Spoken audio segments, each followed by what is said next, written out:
Good evening, everyone. I'd like to welcome everyone to our devotional time on Wednesday night. Appreciate you guys tuning in. I wanted to talk about this idea of where is God? Where is God? And I have two books here. One is Upheaval by Jarrett Diamond, and it's kind of a fascinating book because kind of the subheading is Turning Points for Nations in Crisis. And it really looks at Finland, it looks at Chile, it looks at various countries that kind of went through difficult times.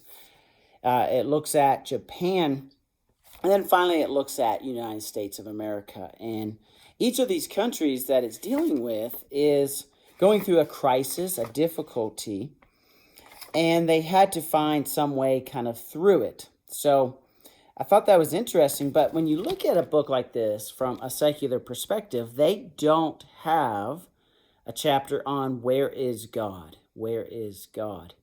Because if you were in Finland with Russia invading you, or if you were in Japan right after World War II, the country is destroyed, and you were a Christian in those countries, you'd be wondering, where is God?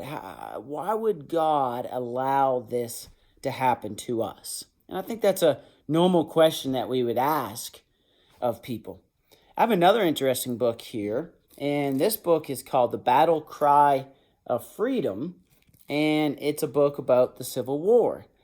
And so in our country, you had the North, you had the South, going to battle with one another, and you kind of wonder how that's all going to unfold. And if you were in the South or if you were in the North, you would ask that question: where is God? Where is God?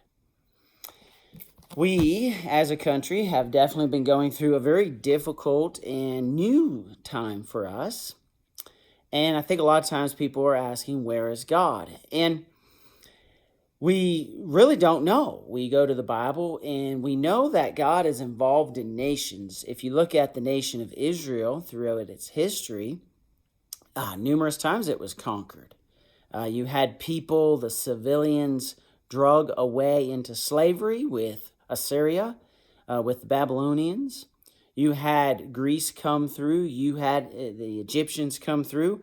You had the Philistines, and then you had the Romans. Over and over, the people of God dealt with crisis and chaos in their lives. And they constantly wondered, where is God in all of this? And I think that's a question that we ask ourselves today. Where is God? We don't always know, but we know He is with us. Just like in the Civil War, just like in the book Upheaval, all those countries, there is God involved. And I think that's where our faith comes in. That's where our trust comes in, that we trust that God will get us through this. And that doesn't mean that we sit back passively. Doesn't mean we just sit back and let other people dictate what we should do. But as Christians, we sit back and try to make good decisions.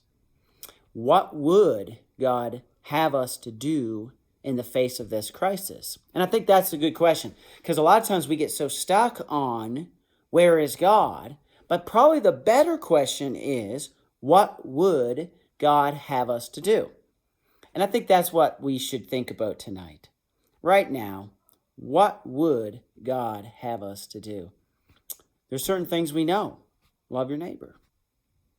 Be respectful to one another, to be generous, to be kind, but also to stand up for what we believe in. We are people of God. We worship God. We love God.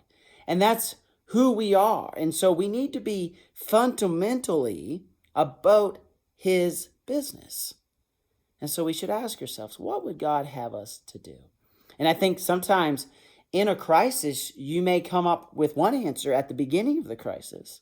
But as the crisis continues, you have to continue to ask yourself, what would God have us to do? So I want you to think about that tonight. Right now, what would God have you to do?